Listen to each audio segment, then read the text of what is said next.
Ya, untuk untuk apa? Untuk jurusan-jurusan yang mungkin agak-agak unik ya.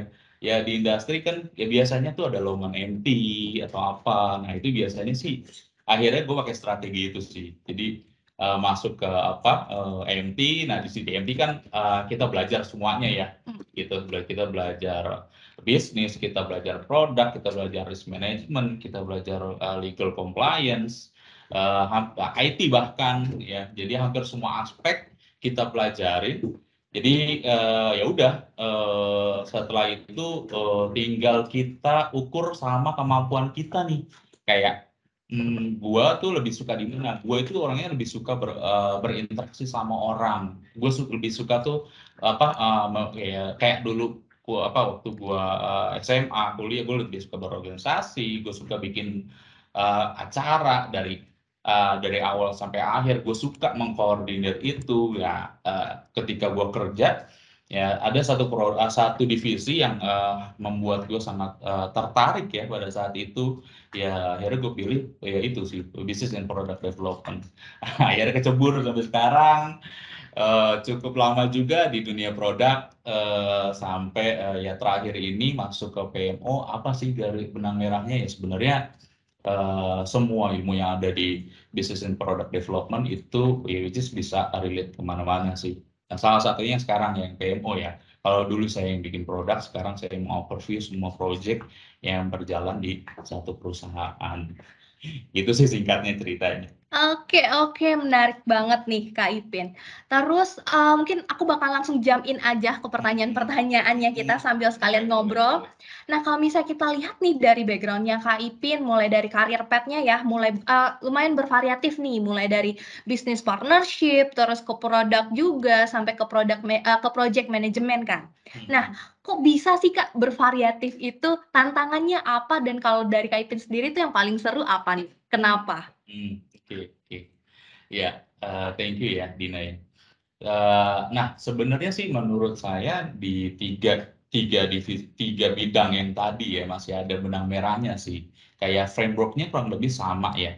Kayak kita di bisnis development ya kita membuat satu bisnis baru ya otomatis ada produk baru juga. Ya product development ya fokus di produknya memang, tapi ya product development kan nggak ngurusin produknya juga. Ya kan, kalau pengalaman dulu yang pernah saya jalanin tuh ya produk ya harus dari scratch sampai ya kita gimana kita launchingnya gitu kan, gimana ini apa kalau dulu di bank ya perizinan ke OJK atau BI, gimana risk apa manajemennya gimana terkait produk tersebut. Jadi ya kurang lebih sebenarnya sih agak mirip, kerangkanya agak sama tuh, benang merahnya ada gitu ya. Jadi masih bisa apa masih sejalan lah gitu ya. Ada antara dari ya mulai apa business development, terus product development, terus juga terakhir di apa PMO ini itu benang merahnya masih ada lah ya, nggak jomplang-jomplang banget gitu. Misalnya kayak dari apa produk atau dari HR gitu misalnya. Itu kan itu kayak two different apa knowledge lah ya gitu ya. Tapi kalau ini sebenarnya frameworknya tuh masih sama gitu. Tinggal yang pertama gini, intinya adalah jangan pernah merasa puas sih. Ya, kayak maksudnya ya gua pun ketika ngobrol sama partner kerja, kayak peer kerja, ya selalu memposisikan ya gua nggak tahu apa-apa gitu. Dalam artian ya gue pengen dapet kayak perspektif orang tuh atas hal ini gimana sih. Nah, itu mungkin yang membuat misalkan ya teman-teman juga akan bisa lebih kaya ya pengetahuannya. Artinya kita nggak ngerasa yang paling sudah ahli, artinya ya karena gue percaya di setiap perusahaan itu punya culture masing-masing gitu ya. Kita nggak bisa memaksakan apa yang kita misalkan works di satu tempat itu pasti work di tempat lain. Enggak. Tapi lebih ke arah ya nature-nya seperti apa, gue punya pengalaman apa, kira-kira apa yang bisa kita implement di sini untuk kita bisa improve bareng-bareng. Itu sih ya singkatnya. Oke oke, menarik menarik banget, untuk kita bicarain nih hal-hal yang seperti ini. Nah, kalau misalnya kita ngobrolin soal soal hal yang tadi nih, Kak, sebenarnya masih berkaitan. Kalau sejauh ini Kak Ipin dengan, apa namanya, variatif, karir dan segala macamnya, kalau di, tempat ya di posisi yang sekarang, khususnya di project atau PMO gitu ya, suka dukanya apa aja sih, Kak, sebagai seorang project tuh? Mungkin teman-teman di sini pada penasaran, apa sih yang dihadapin Oke gitu? oke oke, thank you ya. Ya mungkin ini juga yang dialami oleh semua PM ya khususnya ya. Jadi ya project manager itu sebenarnya ya posisinya di tengah nih antara satu kebutuhan bisnis gitu ya, di mana kita juga harus lihat kan kebutuhan klien kita seperti apa. Di sisi lain kita harus lihat juga load di dapur kita nih, gitu kan, di IT, di produk itu, seperti apa mereka kesiapannya gitu. Ya kadang memang dibutuhkan kayak kita harus luas dalam artian gimana, let's say misalkan ya, kayak wah, sementara di backlog nih masih banyak nih gitu kan. Kita harus ibaratnya, eee, kita gimana caranya kita klien ini kita maunya cepat dan lain sebagainya. Nah, supaya kita fair kedua belah pihak, biasanya kita akan bedah dulu dari sisi kliennya seperti apa persiapannya, kayak gitu. Jadi biasanya di situ nanti ada titik temu tuh, kayak, oh di klien seperti jadi mereka mau cepat ketika kita ingetin A, B, C, D, oh ternyata mereka juga butuh preparation. Nah, akhirnya kita dapat klop nih, oh dari dapur kita misalkan, timeline-nya A, di klien akhirnya kita nemu di titik A juga, gitu. Jadi, ya suka dukanya ya harus pinter-pinter ibaratnya mainin ritme antara yang di dapur di belakang, IT dan produk, sama yang di depan sih, antara si klien, partnership juga kan itu gimana mereka manage, klien kita dan lain sebagainya supaya dua-duanya bisa balance gitu. Ya itu sih yang mungkin mungkin suara hati PM-PM juga di sini. Oke oke oke, banyak sebenarnya yang Mhm, dihadapi dari orang project juga ya, Kak. mhm Oke, mhm, kalau sekarang tuh kan berarti Kak Ipin sebagai seorang project manager kan ya. mhm. Penasaran banget nih kita semua di sini, seorang project manager itu kerjanya ngapain aja dan kalau misalnya prospek kerjanya ke depannya gimana ya gitu? Boleh cerita nggak, Kak? Oke oke. Ya, PM ini sebenarnya dalam satu perusahaan pasti biasanya dibutuhkan ya, apalagi kayak sekarang ya semua semua company pasti, ya punya project dan lain sebagainya ya. Jadi, si PM ini sebenarnya, ini kita ngomong rules project management ya. Jadi PM ini memang yang orkestrakan kayak, oh, persiapan, produknya seperti apa nih gitu. Terus juga dari sisi, divisi lain, apa, kayak compliance atau secara legalnya itu udah match atau belum, dari sisi, kebutuhan pasarnya juga memang project ini worth it nggak sih dikerjain, gitu ya. Mhm. Jadi, kita juga ngelihat nih, oh, project ini kalau nggak profit ya ngapain kita kerjain, toh masih banyak nih project-project yang lainnya gitu ya. Nah mungkin, yang aku sedikit tambahkan di sini kan rules kita di sini, saya di sini adalah sebagai project management office nih. Mhm. Jadi, sebenarnya, tujuan utamanya apa? Ya mengatur itu tadi, yang tadi tuh.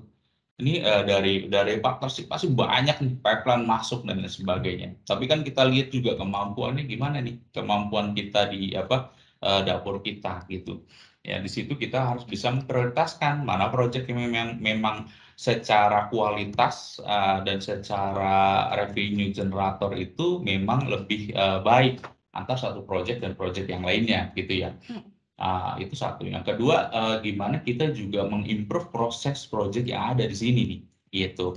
Jadi, kalau project management itu tadi dia melakukan ibaratnya dia mau orkestrakan, nah PMO juga, dia itu meng-improve bisnis proses yang ada. Contoh, Mmm. misalkan, nah dulu belum ada, rules project-nya seperti apa, kita bikinin rules project-nya seperti apa. Supaya apa? Supaya dari divisi A sampai divisi Z semua sama, Mhm. definisi project itu seperti apa.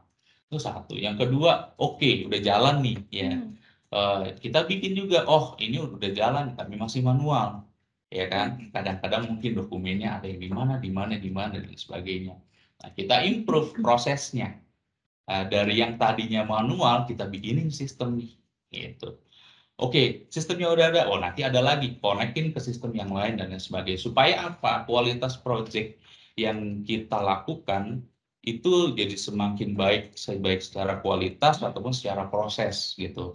Jadi kalau ya sekarang mungkin masih manual, nanti semua udah tersistemasi, ya kan? Audit trailnya pun mudah, kita pun bisa remindernya pun juga lebih mudah, dan diharapkannya ya dengan meningkatnya proses project di sini akan semakin meningkatkan kualitas dari project-project yang kita kerjakan di sini gitu. Oke oke, lumayan. Jadi kerjaan project manager itu sedetail itu ya, Kak? Iya, Benar iya, benar benar. iya dia beberapa seperti Oke itu oke. sih. Terus tadi juga, aku mau mention juga nih, Kak, kalau prospek kerjanya sebenarnya kalau di project itu ke depannya bakal seperti apa kurang lebihnya? Ya, gini, sebenarnya ketika kalian itu masuk ke project management, itu adalah tempat yang bagus juga untuk belajar, ibaratnya untuk belajar apa sih yang divisi lain kerjakan. Mmm, oke. Kenapa? Karena kalian kan berinteraksi nih sama semua divisi nih. Produk pastilah, IT ya apalagi gitu kan ya. Karena kan biasanya kalau kita di di bidang keuangan gini kan pasti ya produk-produk kita produk digital semua kan pasti relate ke IT gitu kan.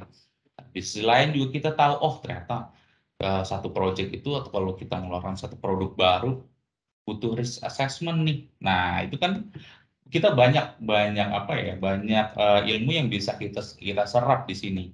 Artinya apa? Setelah mungkin udah 3 tahun atau 4 tahun di project management, one day mau move menjadi seorang produk, gua rasa juga bisa juga gitu. One day lu misalkan lu mau pindah juga ke mana nih, jadi IT PMO atau ADPM itu juga bisa juga gitu. Jadi dan ilmunya itu akan lebih lengkap. Kenapa? Karena ya mungkin kalau lu dari satu tempat aja, ya udah lu di situ aja nih taunya gitu ya.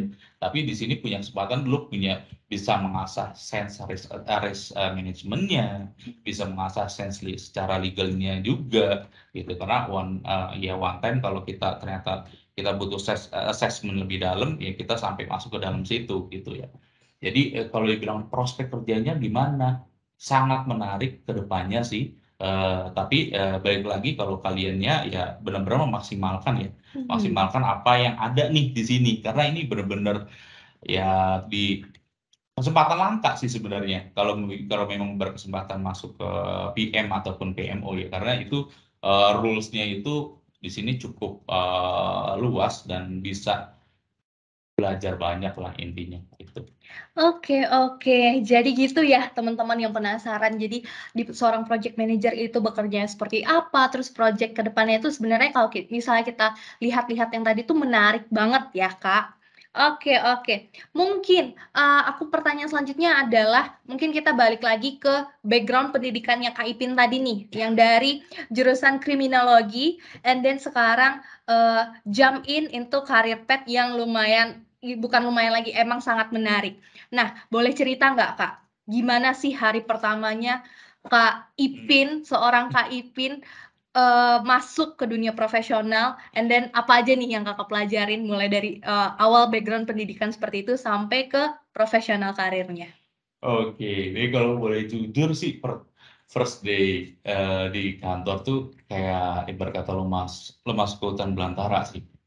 Nah, bayangin gue biar jadi di FISIP itu, nah yang namanya pelajaran statistik, terus ya pelajaran ekonomi dan lain sebagainya itu hal-hal yang dihindarin sama anak FISIP. Ya, kalau statistik itu ya itu kalau bisa udah yang dasar aja yang diambil deh. Tapi ya di situ ya makanan sehari-hari gitu. Gue baru tahu juga kayak debit kredit akuntansi lah, segala macem, kredit inilah, funding inilah. Ya kayak memang ngerasa kayak di satu dunia baru sih waktu itu ya. Cuman ya ya itu tadi ya kita harus ya walaupun kalau dibilang ya pusing ya pasti pusing, stres pasti stres lah. Cuman ya kita sabar aja, kita jalanin day by day, lama-lama udah sebulan 2 bulan sih udah mulai connect tuh kayak banking tuh gimana segala macem gitu-gitu sampai ya itu tadi kita harus cari passionnya kita ternyata gue suka di ibaratnya gue suka di bidang ini nih gitu karena even ya menurut kenapa ya dari tadi gue stated ya penting untuk lu tahu bahwa lu tuh pengennya tuh kerja yang seperti apa karena wah percaya deh kerjaan yang udah enjoy aja pasti ada masalah dan pasti bikin pusing gitu. Benar. Iya, jadi lu bisa bayangin Iya. kan kalau lu kerja gitu nggak sesuai dengan passion lu, ya udahlah gitu, udah double lah. Kayak akhirnya ya setiap hari ke kantor ya karena memang kewajiban aja gitu. Ya karena nunggu tanggal 25 gitu gitu. Ya, tapi kalau misalkan lu memang punya passion, ya eh, lu tuh jadi kayak kerja itu ada tujuannya Benar. gitu apalagi kayak lu project management atau lu product development gitu ya ada satu yang mau lo achieve gitu dan one day ketika itu live ketika itu dipakai sama customer lo ada satu kenikmatan yang nggak bisa kita ungkapin sih gitu ya kayak lo membantu lo udah bikin satu produk dan produk itu dipakai dengan sama customer lo menjawab ke apa ibaratnya problemnya mereka selama ini nah itu ada juga satu kepuasan yang ya nggak bisa didapat kalau misalkan ya lu nggak punya tujuan ketika kerja ya itu sih. Benar banget ya, passion lah ya jatuhnya ya Kak Ipin. Oke, seru banget ngobrol bareng Kak Ipin. Mungkin yang hadir hari ini masih banyak pertanyaan yang pengen ditanyain, tapi tenang aja, nanti kita bakal open discussion lagi bareng Kak Ipin. Sebelum kita open discussion, aku mau undang nih salah satu speaker kita yang juga sudah kita tunggu-tunggu nih dari tadi. Oke, nanti kita bakal ketemu lagi bareng Kak Ipin. And then sekarang kita bakal undang speaker yang baru yaitu Kak Sandi.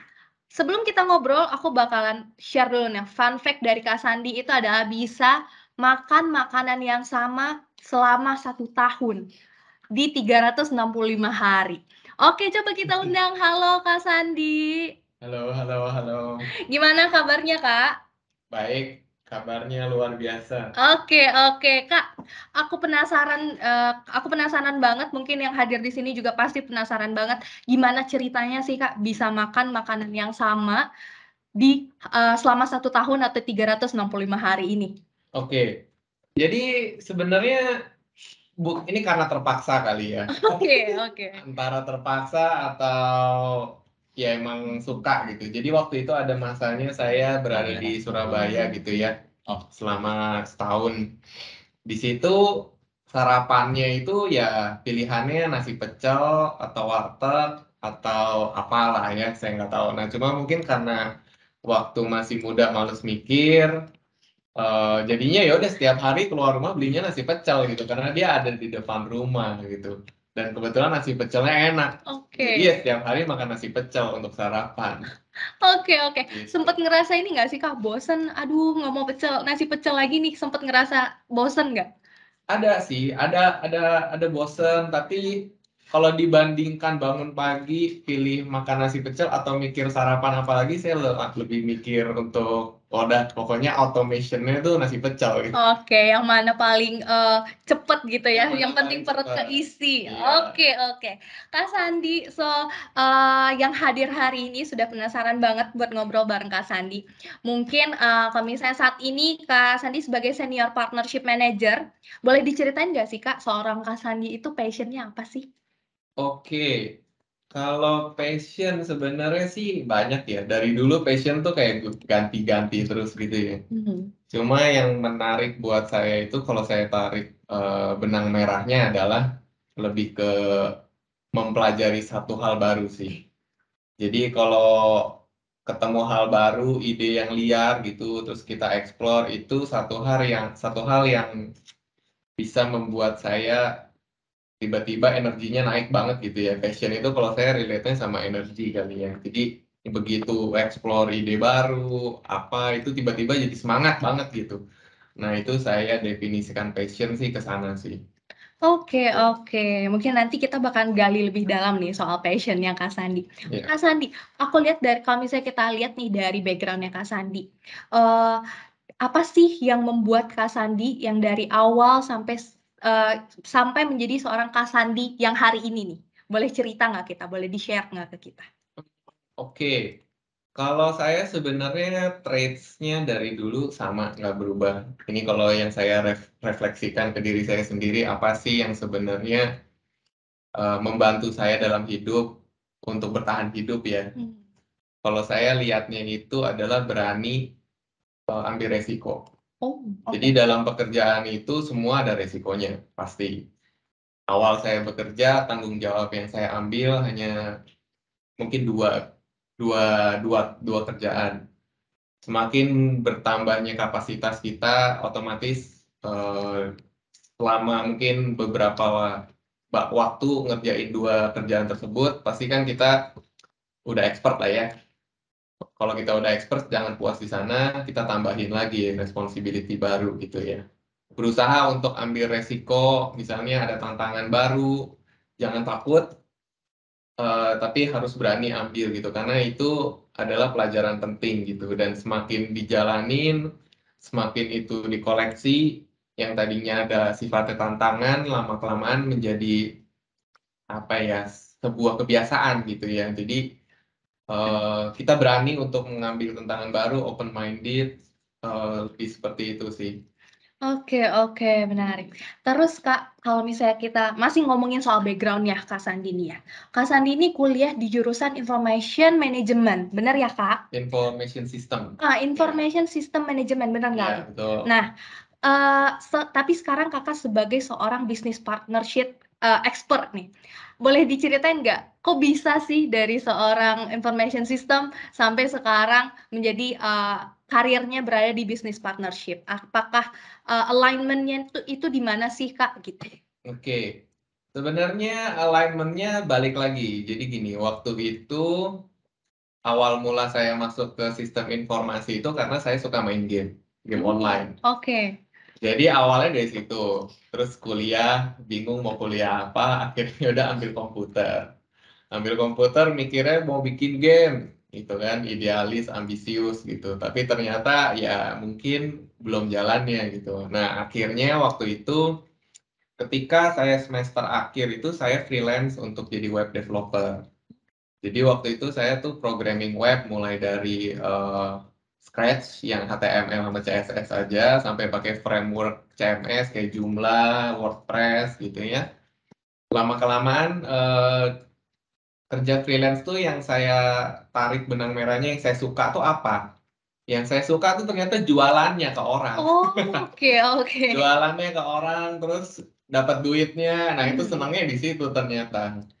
Jadi prosesnya itu kan mulai dari pitching, service apa yang kita tawarin, terus kita develop webnya. Nah, kalau kerjain webnya itu kan malam-malam, itu membosankan. Oke. Terus tarik benang merahnya kayaknya jadi marketing aja gitu ya. Nah, dari situ akhirnya saya pikir saya coba sebuah explore lah ya, opportunity baru gitu ya. Out of my comfort zone juga gitu. Cuma ya udah tahu nih kayaknya suka ngobrol sama orang, suka jualan apa. Nah, begitu itu job pertamanya kebetulan marketing kan. Jadi ya jadi ya suka duit gitu kan ibaratnya. Nah, ya itu di situ sih transisinya. Terus kebetulan juga saya kan pernah jadi product manager juga. Jadi sebenarnya pada saat itu dari marketing juga merasa jualan. Kayaknya kalau jualan terus bosen juga, pengen tahu yang lain. Karena kebetulan saya dulu orangnya cukup konservatif dan cukup kolot gitu ya. Jadi saya tuh nggak melihat teknologi itu dulu punya value yang bisa merubah sampai dunia kayak sekarang nih, itu nggak ada di bayangan saya gitu. Nah akhirnya saya beranikan diri untuk terjun ke dunia produk, yang dimana pada saat itu pertama kalinya itu yang startup yang baru muncul tuh Gojek ya. Bahkan waktu itu kayaknya Gojek belum muncul. Tapi udah ada tuh bahasa-bahasa product manager, IT, apa API. Nah itu yang saya tertarik untuk explore gitu. Nah dari situ pikiran saya lebih terbuka. Jadi saya ngelihat ternyata tuh ada value lain yang tidak harus ada fisiknya gitu, baik untuk service, baik untuk produk real, itu nggak perlu ada fisiknya untuk bisa jadi value gitu. Nah, itu dari situ saya melihat bahwa informasi yang berputar di dunia digital itu adalah value baru gitu. It's the new gold gitu. Jadinya saya mulai dari situ, saya tertarik di dunia teknologi, tapi saya tetap membatasi industrinya di dunia payment. Jadi kalau lihat dari background saya selalu mulainya di payment banking, atau basically under financial institution punya gitu. Itu sih. Oke, perjalanannya lumayan ini ya Kak, menarik banget nih kalau misalnya kita obrolin. Oke, tadi aku sempat dengar juga, mungkin teman-teman di sini juga sempat dengar dari sebelumnya Kakak dari produk sampai sekarang ke bisnis partnership nih. Kalau dari Kak Sandi sendiri nih, yang mana sih yang paling menarik dan kenapa memilih untuk di bisnis partnership? Oke, seperti yang tadi saya bilang ya. Jadi di bisnis partnership itu kan nggak sebatas jualan. Jadi kita lebih banyak bertemu dengan orang, eksplorasi ide baru, bisnis baru, opportunity baru. Nah, itu yang membuat saya lebih bersemangat gitu ya. Dalam artian setiap kali ada ide baru, itu tiba-tiba semangatnya tambah. Karena kan yang namanya kerja pasti ups and down ya. Ada kalanya rasanya stagnan, ada rasanya kadang hektik, kadang burnout atau apa. Tapi ketika ada satu yang bisa membuat kita termotivasi kembali gitu, contohnya kayak ide baru, peluang bisnis baru, itu sesuatu yang membuat saya happy gitu. Jadi makanya saya putuskan untuk di bisnis partnership karena rasanya memang di situ ya passionnya ya. Gitu. Karena kalau dari produk itu kan biasa kita detail ya, karena kita bicara tentang user experience, negatif case-nya seperti apa, handling komplainnya seperti apa, pokoknya setiap flow-nya itu mesti dipikirin sedetail itu gitu kan. Sedangkan kalau saya sekarang lebih suka melihat ide-ide yang cukup liar, yang value-nya bisa besar gitu. Kayak contoh, saya juga sebenarnya suka ngikutin blockchain, karena menurut saya blockchain itu sangat menarik gitu, dan itu sebuah konsep yang tidak umum, tapi ya kayaknya akan menjadi besar gitu. Jadi yang ide-ide kayak gitu tuh buat saya enak buat dieksplor aja, seperti itu. Oke, jadi kalau misalnya bisa dibilang bisnis partnership tuh kayak menemukan jati diri gitu ya, Kak?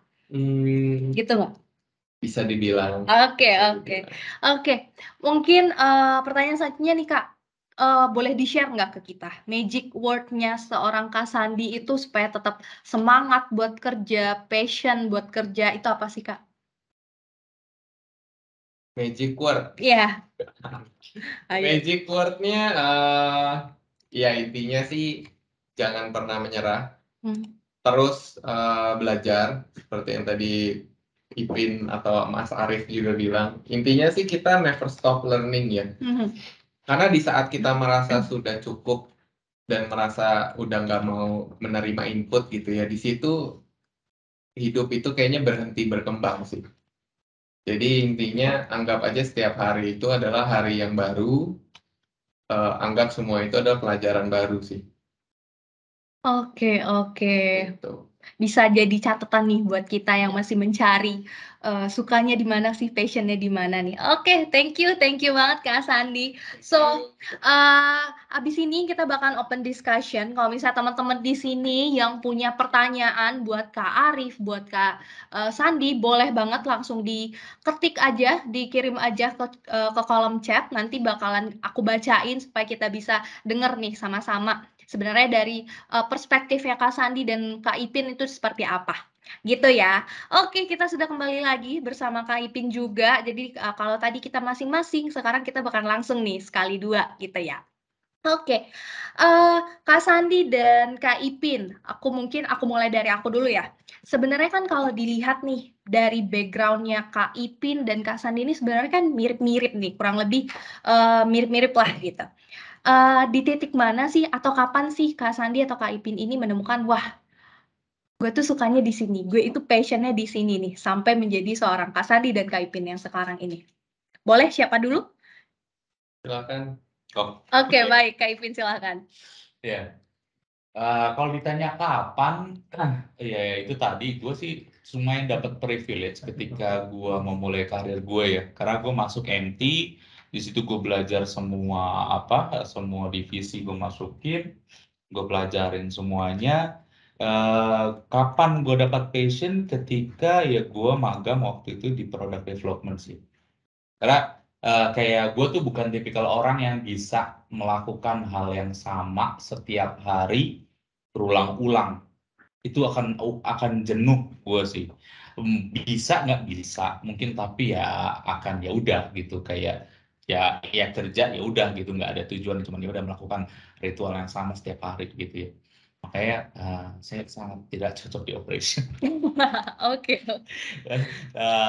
Gue menemukan ya satu divisi yang itu di situ lo bisa ngedebat satu sama lain, lo bisa mengeluarkan ide-ide lo gitu kan, tapi yang realistis ya, maksudnya realistis untuk dilakukan gitu kan. Gimana kita cari celahnya untuk di pasar ini belum ada, gimana caranya kita naikin produk ini ke pasar. Nah, gue ngerasa ya ya kalau tadi Sandi bilang ya ada energi gitu loh. Nah makanya ya gue bilang gue termasuk orang yang cukup beruntung, karena gue sempat muter ke hampir ke semua divisi. Even dulu HR juga gue pernah juga magang di HR gitu ya. Tapi ya passion-nya ya ada di sini. Dan ada satu tips yang menarik sih gitu. Boleh Jadi nggak di-share?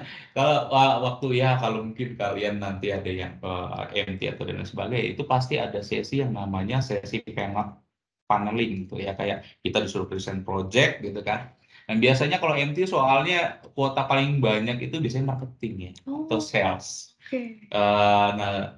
Gue inget banget pada saat itu yang jadi paneling gue itu direktoris gue Pak Ganda Rusli, sama ada head of HR-nya dulu siapa ya, gue lupa tuh. Nah intinya di akhir paneling itu tuh gue ditanya sama Pak Ganda, Pin, kamu sukanya di mana gitu. Ya gue dengan ini dong, dengan lantang gue jawab gue suka di produk. Kenapa? Karena yang gue jelasin bla bla bla segala macam gitu. Karena project gue pun juga project ya semi produk IT lah waktu itu. Nah, terus langsung disela dong sama head of HR-nya. Bukan head ya, apa ya, kayak kadepnya lah yang jadi paneling gua. Pin, kalau di marketing gimana? Kalau di sales gimana? Gitu. Ya, ya itu menurut gue pertanyaan yang cukup menjebak sih. Cuman gue jawab dengan apa adanya. Dalam arti gini, gue jawabnya adalah, oh Pak, kalau memang itu perusahaan membutuhkan saya di sana, ya saya akan lakukan. Tapi kalau bapak-bapak sekalian nanya ke saya passion kerjanya di mana, saya nyaman kerjanya di mana, ibaratnya saya mau berkembang lebih, ibaratnya dengan passion itu di mana, ya saya sukanya product development. Dan akhirnya saya keterima di produk. Oke. Ya, gitu sih. Oke, kalau Kak Sandi gimana nih Kak Sandi?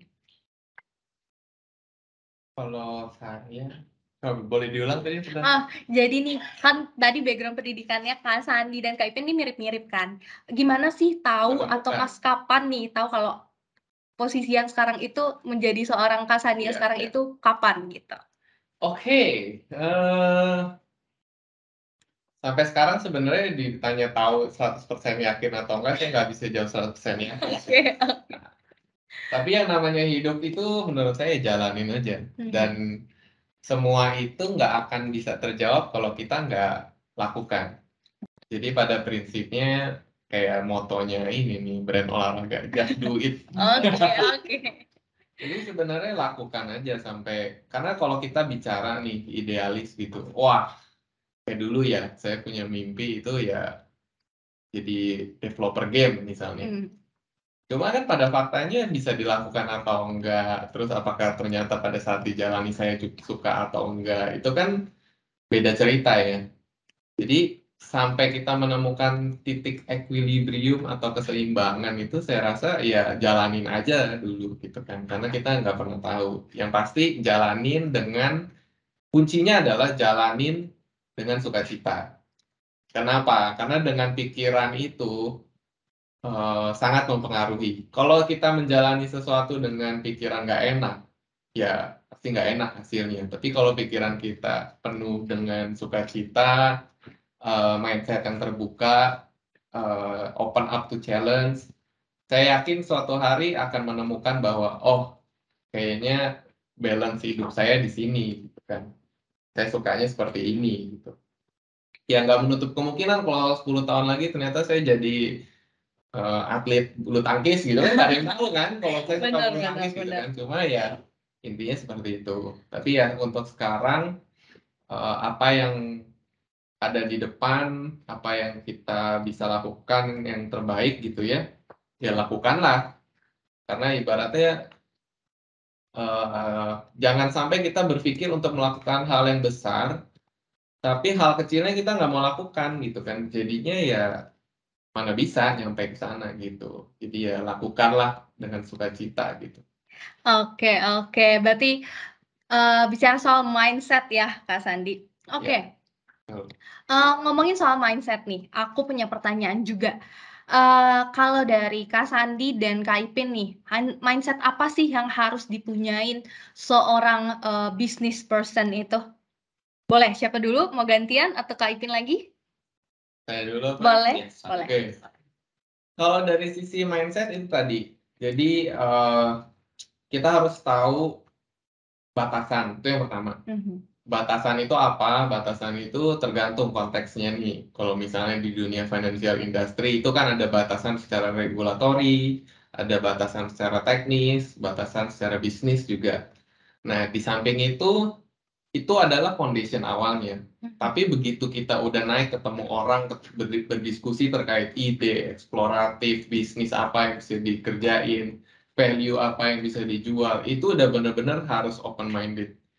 Jadi sifatnya bukan memaksakan ya, karena kan yang namanya bisnis zaman sekarang itu kalau produknya nggak terlalu superior ya nggak bakal bisa gitu ya. Jadi tetap kita butuh kolaborasi.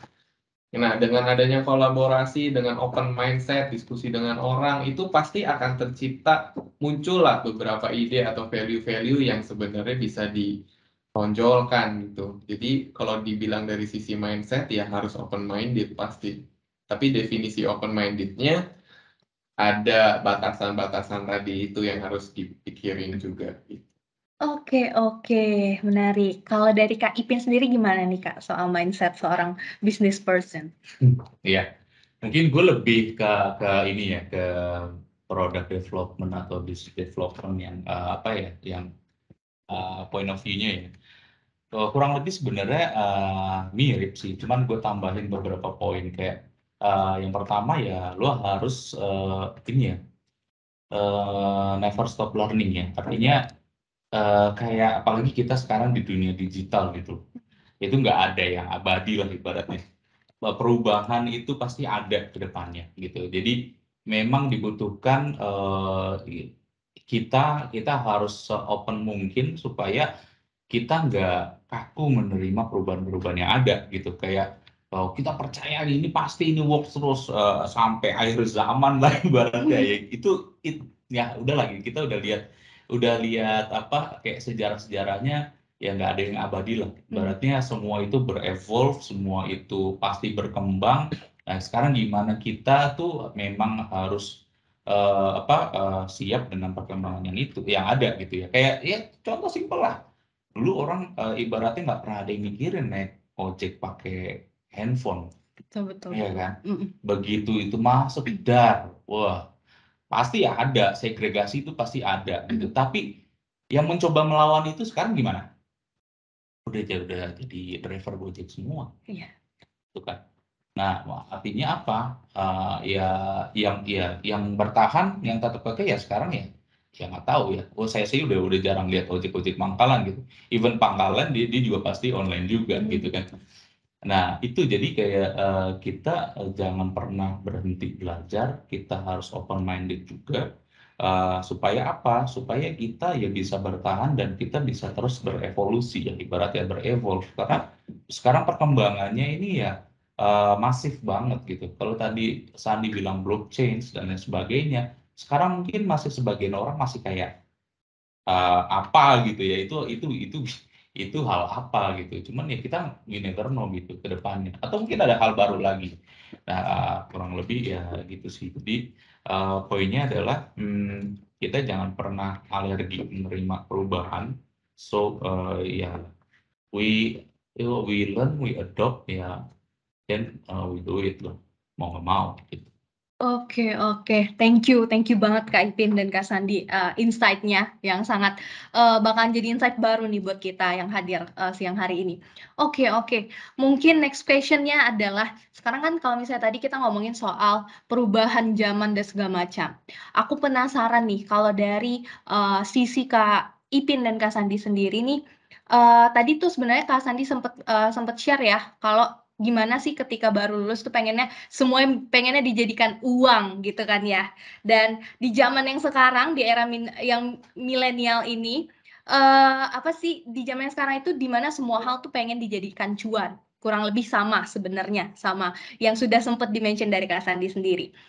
Nah, kalau dari opini Kak Sandi dan Kak Ipin, apa sih challenge yang dihadapi seorang business person di era yang seperti ini? Kayak yang sudah kita bahas di percakapan yang sebelumnya. Siapa yang mau duluan? Oke, mungkin saya dulu kali. Boleh. Kalau challenge-nya udah pasti dari sisi kompetitor atau persaingan ya. Karena kan seperti yang kita tahu, perusahaan teknologi-teknologi baru muncul itu banyak sekali gitu ya. Jadi dari sisi persaingan satu itu udah sangat ketat. Jadi sebenarnya dari sisi itu kita harus lihat uniknya kita tuh apa sih dibandingkan yang lain gitu kan. Nah itu yang sebenarnya setiap perusahaan harus cari. Karena nggak mungkin tiba-tiba muncul lah itu. Jadi itu adalah sebuah bagian dari proses. Dan ya untuk bisa jadi cuan ya pastinya kita harus cari tahu dulu apa sih uniknya kita, apa sih yang kita mau kejar, visi misinya itu juga penting. Dari situlah baru kita bisa alignment ke pekerjaan sehari-hari. Jadi mulai dari visi misi itu pasti akan tercermin nanti di culture perusahaan. Lalu mulai dari arahan bisnisnya kemana, produknya kemana, terus dari sisi service SLA-nya kemana, itu juga hal yang bisa menjadikan cuan gitu. Jadi kalau zaman dulu yang tadi saya bilang ya, cuan itu mungkin dari orang dagang, barangnya fisik atau apa. Sekarang jualan satu servis atau barang fisik doang itu nggak cukup. Apa sih lebihnya itu yang mesti dijawab gitu. Dan itulah cuannya justru di situ. Itu menurut saya. Oke, thank you banget Kak Sandi. Kalau dari perspektifnya Kak Ipin gimana nih Kak Ipin? Ya, kalau dari gue sih sebenarnya gini ya, bener banget kayak sekarang tuh perusahaan digital tuh, wah udah banyak banget berjamuran. Ya, mereka menawarkan produk yang hampir mirip-mirip gitu ya. Makanya penting banget buat kita itu tahu UVP kita apa yang tadi dijelasin sama Sandi. Unique value proposition kita apa? Kita di pasar sebagai apa gitu. Nah, yang kedua juga kita juga harus sense kita atas painful-nya customer kita apa nih? Karena sebenarnya painful itu adalah opportunity menurut gue, gitu ya. Ya kita ambil ini yang sama lah ya, kita ambil case yang sama lah, kayak dulu orang susah naik ojek, ya kan? Kayak pasti selalu ditembak. Ini berapa? 10.000, ini berapa? 100.000, gitu kan? Gak ada suatu hal yang kayak bikin, aduh, nah itu kan sebenarnya painful tuh. Orang nggak ada yang mikirin. Mungkin waktu itu Nadim doang yang mikirin tuh. Kayak gimana caranya nih sebenarnya, ya kasihan juga sebenarnya orang mau naik ojek, cuman harganya yang wajar dong. Oh, logikanya orang aja mau naik taksi kok, ya kan? Nah, itu kan kita harus di sisi kita ya di bisnis juga kita kita selalu tuh mikirin kira-kira painful customer kita apa tuh, karena itu sebenarnya adalah opportunity kita tuh. Ibarat kata ya karena saya pakai Gojek karena itu memudahkan akses saya kemana-mana gitu kan ya, mempermudah saya bisa cepat mobil dari satu tempat ke tempat lain gitu, dibandingkan saya harus naik taksi, saya harus nunggu, saya nggak tahu kapan datangnya gitu kan, kadang harus rebutan. Nah ini cukup pakai aplikasi, dia datang nyamperin ke tempat lu gitu kan. Nah itu solutif banget tuh atas painful yang dihadapin sama customer kan. Nah, menurut gue ya itu sih yang memang tadi UVP tadi udah disinggung sama Sandi. Yang kedua ya kita memang harus kreatif atas painful dari customer kita. Nah, karena itu pasti yang akan jadi satu opportunity baru tuh buat kita gitu. Oke, mantap banget sih insight-nya dari kedua kakak-kakak kita, speaker kita pada siang hari ini. Oke, Kak Ipin dan Kak Sandi, kalau tadi pertanyaannya dari aku, sekarang kita langsung jump in ke pertanyaan yang hadir pada siang menjelang sore hari ini. Yang pertama itu dari Dede Wardani. Ada yang nanya nih Kak, kalau nih misalnya perusahaan baru atau startup ternyata demand-nya itu tidak banyak. Contohnya nih kalau misalnya Dede kasih contoh itu adalah mobil balap. Nah, kalau dari promosinya sebenarnya yang baik itu seperti apa sih untuk mendapatkan trust dari customer-nya? Boleh, Oke. Kak Sandi? Kalau saya sih lihatnya gini ya. Pertanyaannya tadi produknya Demand. tidak terlalu banyak permintaan. Berarti kan itu produk yang barangnya niche ya. Berarti kan harusnya udah tahu ya.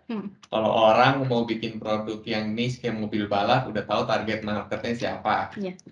Jadi balik lagi, kalau kita bicara mobil balap, itu berarti kita bicara upper class, lalu kita lihat target marketnya berapa sih, kan nggak mungkin kan jumlahnya. Ya udah, berarti kita harus tahu nih target marketnya orang-orang itu, apa sih value yang mereka cari.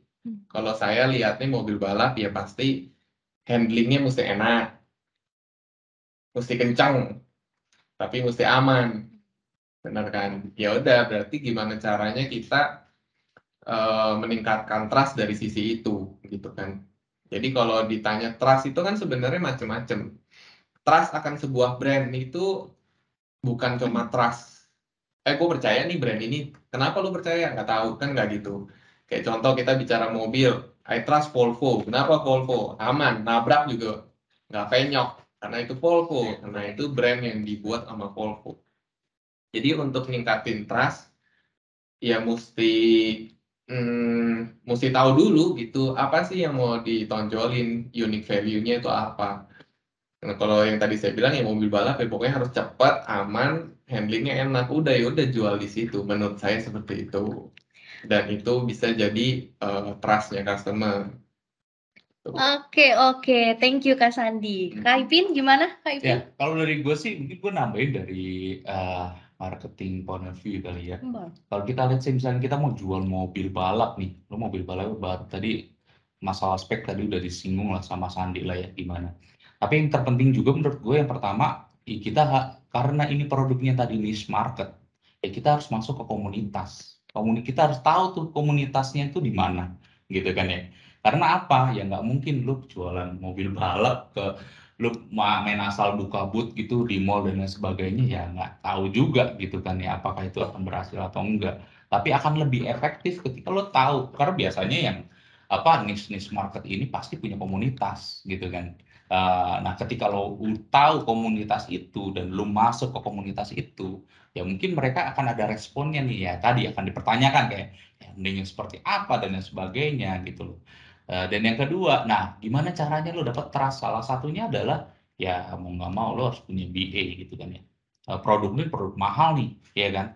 Cuma kalau misalkan lo nggak ada satu figur yang ibaratnya percaya akan produk lo, nah gimana caranya? Nah, kurang lebih ya dua hal itu yang harus diperhatikan nih kalau misalkan teman-teman bikin satu produknya high end, udah gitu niche market pula gitu kan ya. Nah itu yang memang strateginya tuh nggak beda lah. Beda kita jualan yang high end niche market dengan produk-produk retail gitu ya.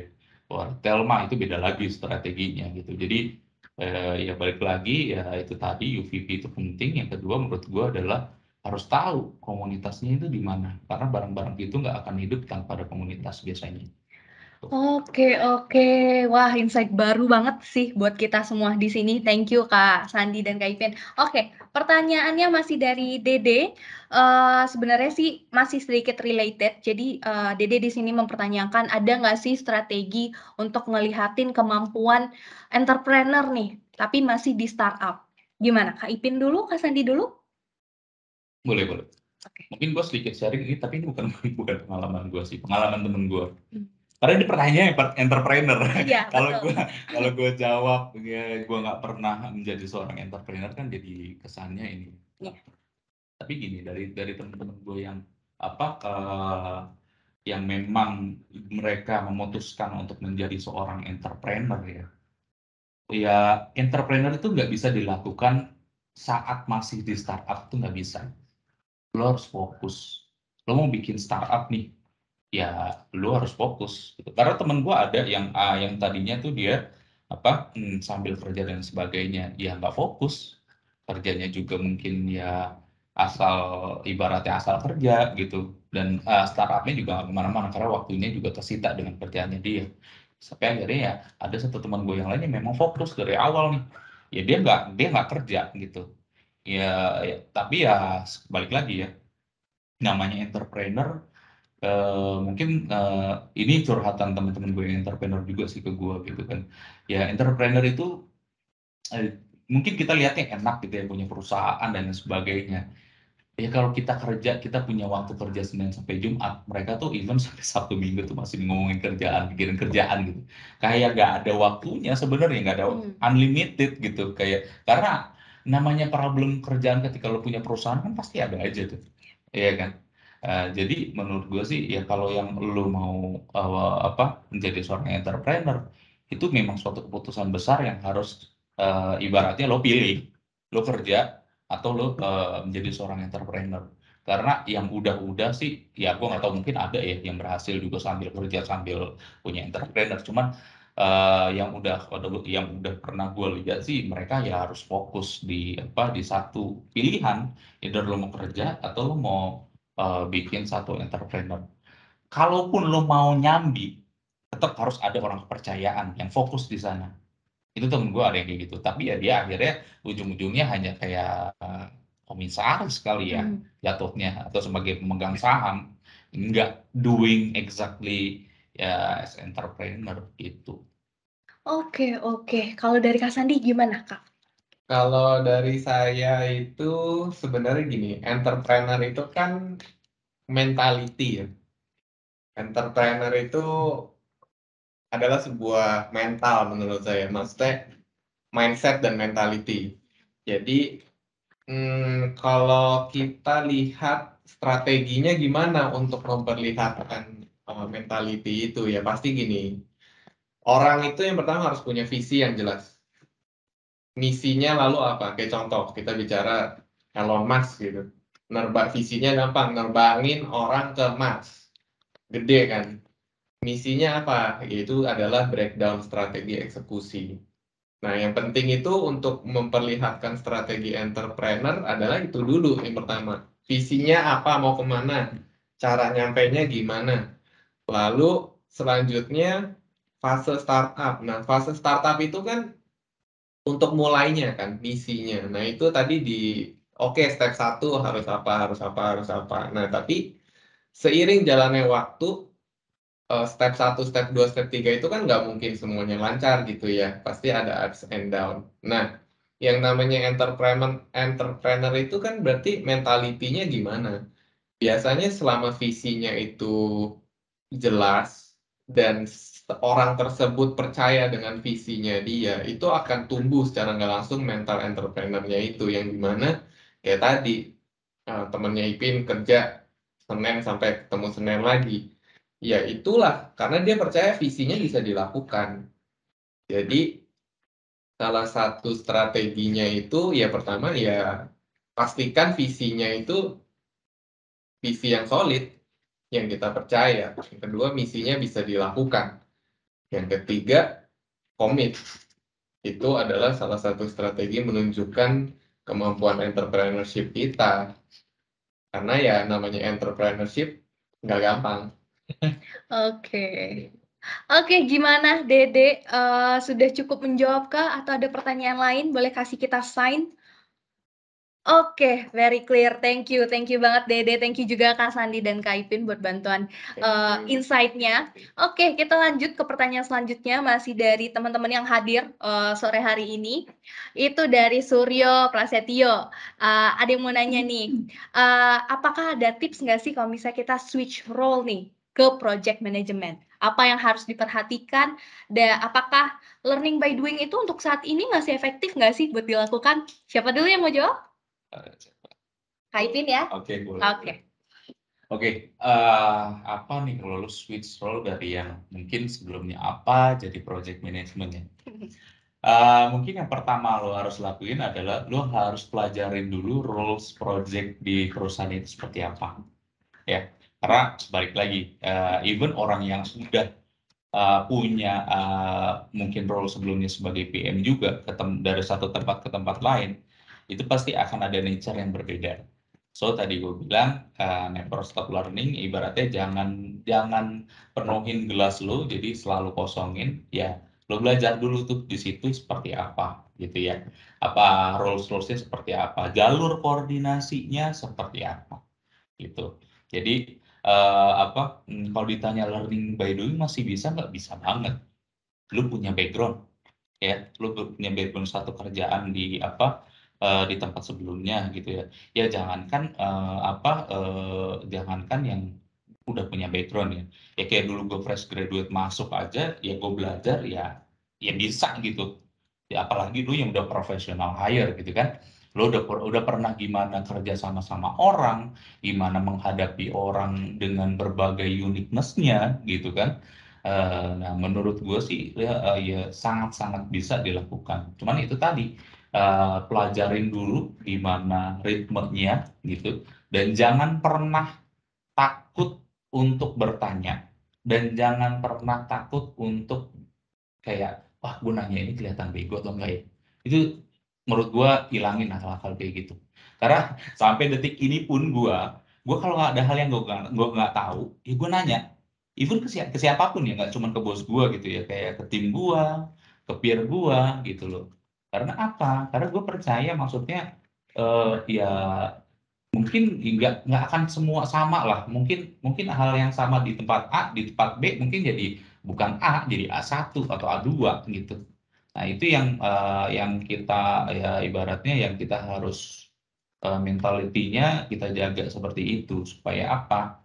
Ya ini sebenarnya nggak cuma switch ke PM doang, lu switch ke rules apapun ya, kayak gue dari eh, produk terus ke PM terus ke mana lagi ke business development dan lain sebagainya. Ya jangan pernah merasa puas dan merasa paling tahu dulu sih gitu. Karena apa? Karena kalau itu tadi ya, kalau di gelasnya udah penuh ya lo timpain yang luber udah. Iya. Gitu. Jadi so it's very very possible learning by doing juga semuanya. Gue pun juga di setiap perusahaan baru gue langsung learning by doing gitu. Awalnya gue nggak tahu switching, gue nggak tahu apaan kalau masuk sini. Ya hutan rimba juga gitu. Cuman kan udah pengalaman juga, akhirnya mungkin kita lebih cepat aja learningnya gitu. Oke, thank you Kak Ipin. Kalau dari Kak Sandi gimana nih Kak? Kalau dari saya, jawabannya sebenarnya sangat-sangat mungkin. Jadi sebenarnya kalau saya dalam bekerja itu prinsipnya satu sih. Having the right attitude is more important than having the set of technical skill. Kenapa? Karena technical skill itu bisa dipelajari banget. Tapi ketika attitude kita terhadap learning tadi yang Ipin bilang itu udah salah dari awal, ya udah salah gitu kan. Kayak misalnya gelas udah penuh, kita nggak mau dengerin lagi karena kita udah merasa kita udah lebih tahu gitu, dan attitude kita juga nggak welcome sama new information, ya itu udah salah juga sih, dan itu yang nggak bakal bisa belajar. Tapi ketika attitude kita benar-benar ingin mempelajari sesuatu, percaya deh, yang bantu banyak. Jadi semua bermulai dari situ. Itu Oke. menurut saya. Oke, thank you banget Kak Sandi. Dari tadi tuh kita mendapatkan banyak sekali insight dari jawaban-jawaban ataupun obrolan kita sore hari ini. Gimana, Suryo? Sudah cukup jawabannya? Oke, thank you. Oke, nanti kalau misalnya teman-teman di sini masih ada yang mau nanya, itu boleh banget. Boleh langsung diketik aja ya di kolom chat. Oke, Kak Sandi, Kak Ipin, sambil kita nunggu pertanyaan selanjutnya nih dari yang hadir sore hari ini. Aku sebenarnya punya pertanyaan, Kak. Karena Roadshow ini kan kita sebenarnya about breaking through the stigma.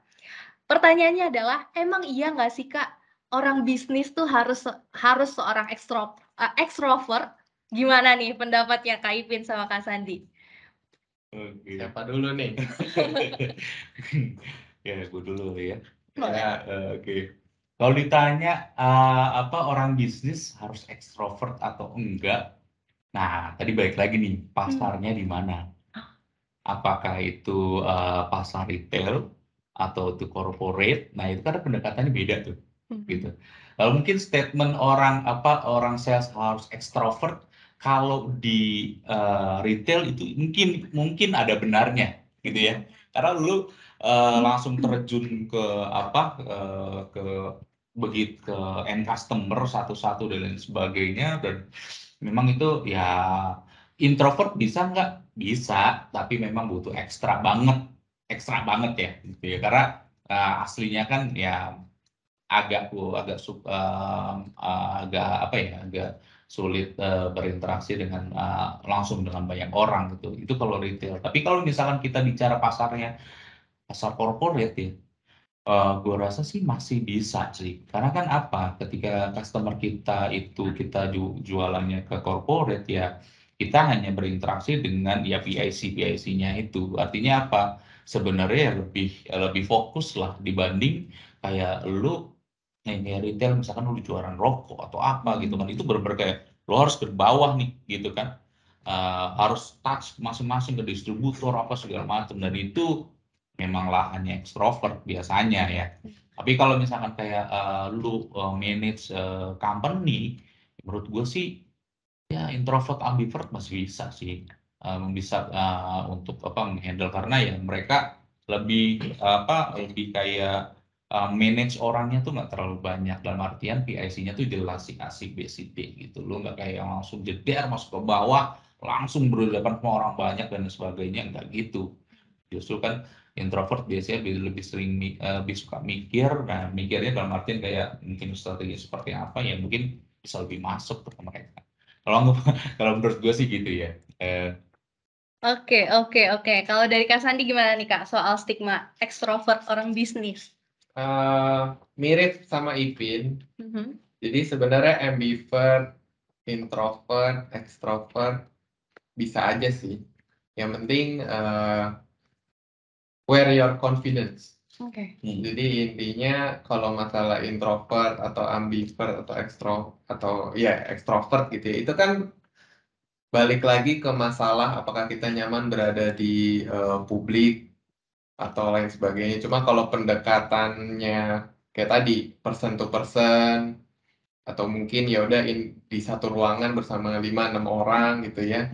Selama kita confidence dengan apa yang kita pikirin, dengan apa yang mau kita taruh ke meja gitu ya, our idea, whatever idea that we want to throw into table gitu, ya pasti survive juga gitu. Karena kan eventually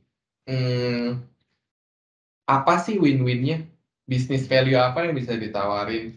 Nggak peduli juga kan Anda orang yang introvert atau Anda orang yang extrovert gitu. Yang penting idenya brilian, ada duitnya, let's go gitu kan. Jadi lebih ke itu sih. Yang penting confidence. Introvert bukan berarti nggak confidence kan? Betul. Ya. Oke, Kak Sandi dan Kak Ipin. Oke, mungkin kita sekarang ngomongin soal our status quo sekarang nih, karena kita salah satu core value-nya adalah challenge the status quo. Sekarang kan kita sudah hampir 2 tahun nih menghadapi yang namanya pandemi. Nah, dari Kak Sandi atau dari Kak Ipin sendiri, how you cope with the situation, apalagi khususnya di bisnis gitu ya. apa saja sih tantangannya yang dihadapin karena kita kurang lebih saat ini kita ada yang WFH, ada yang WFO gitu ya. Apa sih challenge-nya dan how exactly seorang business person itu cope with the situation? Oke, saya dulu kali ya. Boleh, boleh, boleh. Challenge-nya pasti human touch. Hmm. Jadi ketika kita bicara work hybrid gitu ya, work from anywhere, work from home, itu kan pasti by digital, online, semua telepon, video, kayak sekarang gitu ya. Yang kurang apa? Yang kurang ya engagement-nya, meaningful engagement-nya, human touch-nya. Jadi semua yang terjadi selama 2 tahun ini banyak kan lebih ke konteks bisnis. Sedangkan seperti yang kita tahu di Indonesia, tepatnya di Jakarta gitu ya, sebenarnya relationship effect itu masih sangat apa ya, bisa dibilang valuable banget gitu. Jadi ketika kita bisa engage dengan relationship yang lebih bagus, itu pun bisa jadi satu sumber apa ya, value di dalam bisnis gitu. Nah, itu adalah tantangan terberat selama pandemi kemarin karena semua orang mulai takut, habit mulai berubah, semua diskusi hanya sebatas konteks dan online tanpa melihat siapa di belakangnya, ini siapa, apa sih orang ini. Ya semua jadi merasa seperti checklist tas aja. Oke, telepon ini, telepon, udah selesai. Ini, tapi apakah kita tahu orang itu sebenarnya seperti apa? Potensi sebenarnya apakah sudah tersampaikan semua? Itu kan belum. Kayak misalnya kita ngomong nih, saya nggak pakai video, bisa dibilang orang, oh si Sandy nih hobinya marah-marah ya gitu. Padahal ya emang gaya ngomongnya mungkin seperti ini gitu kan. Itu sebuah challenge di masa-masa ini sih. Itu menurut saya. Oke, oke. Kita undang Kak Ipin, gimana Kak? Iya, kalau dari gue sih ya gue kurang lebih sebenarnya mirip ya, karena itu tadi kalau gue sih percaya most of apa ya, customers itu buying products itu kebanyakan memang karena relationship. Ini kayak mungkin pengalaman dulu gue di bank gitu ya. Kayak gue tuh lebih deket sama sales funding karena memang gue produknya produk funding gitu ya. Jadi kalau mereka curhat, mereka ngobrol tuh ke gue kayak ya semua itu mereka ya mereka beli produk kita ya karena eventually karena relationship-nya. Jadi challenge-nya memang di saat pandemi ini memang agak double sih ya. Karena apa ya? Karena kan eh, meeting-meeting offline itu ketemuan sama klien secara offline itu justru bondingnya sebenarnya. Ya kan kayak gimana kita eh, make conversation, kita tanyain kabarnya dia gimana, segala macem. Nah, ya itu memang salah satu hal yang challenging ya di saat kemarin di saat pandemi itu yang 2 tahun terakhir ini memang human touch-nya itu yang menjadi challenge gitu. Terlebih customer baru gitu ya. Kalau yang existing itu mungkin kita bisa maintain dengan telepon dan sebagainya gitu ya. Tapi kalau customer yang benar-benar baru, nah itu memang karena they don't know us gitu ya. Cuman tahu kita dari perusahaan perusahaan A gimana gitu-gitu. Nah itu memang challenge-nya memang di situ sih. Jadi yang tadi Sandi bilang, kadang orang ngomong, ya kalau video mungkin kelihatan mimiknya gitu ya. Kalau kita ya sering juga kan meeting tapi nggak videonya ditutup gitu kan. Betul. Kita nggak tahu sebenarnya mereka nggak marah, cuman cara ngomongnya aja begitu. Betul, betul. Iya tapi kan mungkin ada yang tersinggung akhirnya jadi apa kayak gitu-gitu. Ya, hopefully selesai lah. Kita semua udah latih. Oke, thank you banget Kak Sandi dan Kak Ipin. Dari teman-teman di sini, kalau misalnya masih ada yang mau ditanyain, boleh banget. Kalau masih ada sih hal-hal yang rasanya pengen. Kalau dari perspektifnya Kak Sandi dan Kak Ipin itu apa sih? Boleh banget. Mungkin kita tunggu dulu Kalau misalnya emang nggak ada, mungkin last question dari kita untuk sesi hari ini sebelum kita closing adalah hal apa nih, or hal apa sih yang mau di-share atau yang want to say dari Kak Sandi dan Kak Ipin untuk new generation untuk workforce-nya atau job seeker? Apa sih yang pengen di-share untuk job seeker dari new generation? Apakah itu tips, apakah itu insight dan segala macam? Boleh. Siapa dulu? Ayo siapa? Kak Sandi silakan. Oke.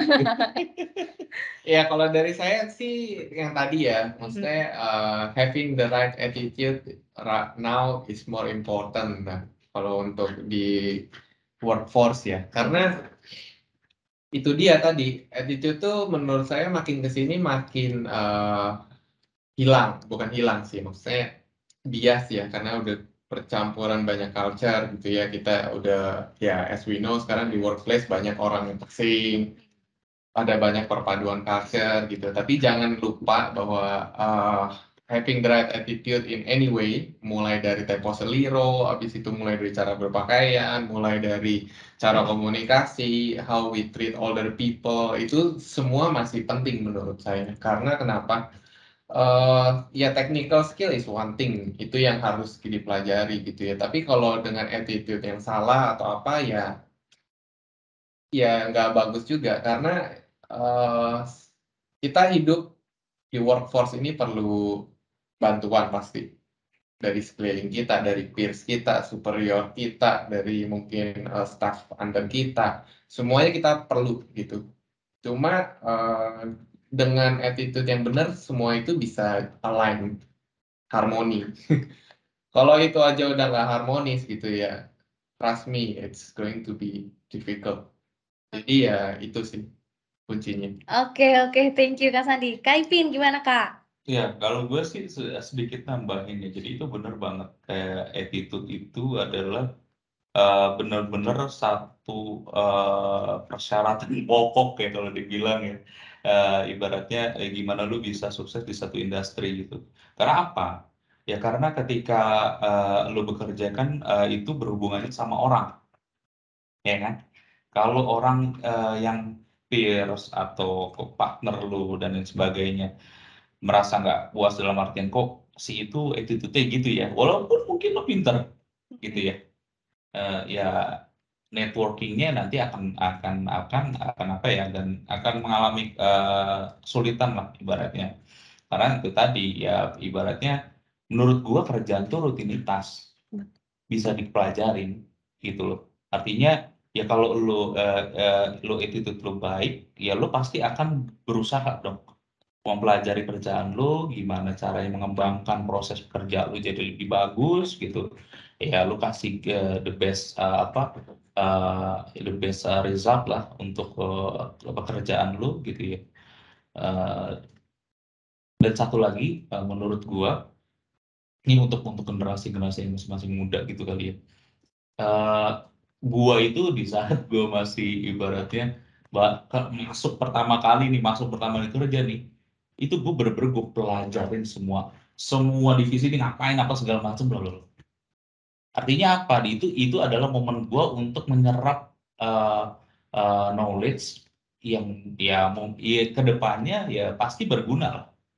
Ibarat kata ya, lu tahu kalau misalkan IT itu apa, bagaimana, walaupun nggak detail, ibaratnya informasi-informasi itu gua yakin akan berguna buat lu. Artinya apa? Ya kita ya ke sesama peers dan lain sebagainya, make a discussion gitu. Dia lagi ada apa dan lain sebagainya itu tanpa disadari itu akan menambah ibaratnya networking lo dan pengetahuan lo juga. Itu sih paling.